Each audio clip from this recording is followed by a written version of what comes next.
మరొకసారి మీ అందరికీ విజ్ఞప్తి చేస్తున్నా. అయితే ఒక ఆశయం కోసం ఒక ఆలోచనతో మీరందరూ ఓట్లేశారు. అప్పటి వరకు దోపిడీ చేసిన ప్రభుత్వాన్ని ఇంటికి పంపించి మళ్ళీ మీ ఆశల్ని ఏ ప్రభుత్వం అయితే నెరవేరుస్తుందో ఆ ప్రభుత్వానికి పెత్తనం కట్టే పరిస్థితికి మీరందరూ వచ్చారు. నాకెప్పుడో అనంతపూర్ జిల్లా అంటే ఒక ప్రత్యేకమైన అభిమానం. అనంతపూర్ జిల్లాలో రాయదుర్గ్ అంటే ఇంకా ఎక్కువ అభిమానం ఉండే నియోజకవర్గం. దీనికి కారణం అనంతపూర్ జిల్లానే వెనుకబడిన జిల్లా, రాయదుర్గం అయితే ఇంకా బాగా వెనుకబడిపోయిన ప్రాంతం. ఇప్పుడే ఎమ్మెల్యే చెప్పాడు, దేశంలోనే ఇలాంటి ప్రదేశం ఉండదు.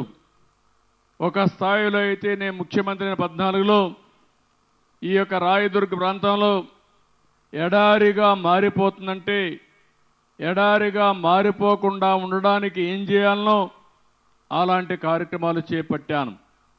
ఇప్పుడు కూడా ఇప్పుడే చెప్పాడు, మళ్ళీ కొన్ని ప్రాంతాల్లో ఎడారి సూచనలు ఉన్నాయని చెప్పారు.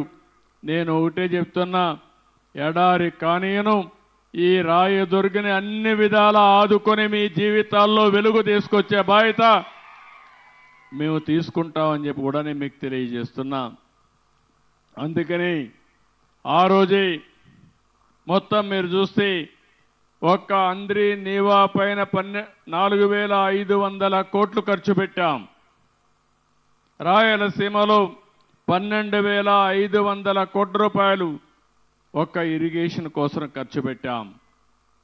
ఏదే జీడిపల్లి భైరవాని తిప్ప ఎత్తిపోతల పథకానికి 968 కోట్ల రూపాయలు మంజూరు చేసి 35% పనులు కూడా పూర్తి చేశాం. మళ్ళీ ఈ నియామకాలు సాక్షిగా చెప్తున్నా, దీన్ని పూర్తి చేసే బాధ్యత ఈ ప్రభుత్వం తీసుకుంటామని చెప్పి కూడా నేను మీకు తెలియజేస్తున్నాను. అదే సమయంలో ఇక్కడికి వచ్చినప్పుడు ఇప్పుడే నేను ఆంజనేయ స్వామిని కూడా చూశాను. ఏదైనా మనం ఒక మంచి కార్యక్రమాన్ని చేస్తే ముందు ఆంజనేయుని తలుచుకుని అక్కడి నుంచి పని ప్రారంభిస్తాం. నేను కూడా మీ ఊరి అభివృద్ధి కోసం, ఈ ప్రాంత అభివృద్ధి కోసం నాకు ఆ శక్తిని, ధైర్యాన్ని, తెలివితేటలు ఇమ్మని ఆంజనేయ స్వామిని ప్రార్థించి ఇక్కడికి వచ్చాను. నేను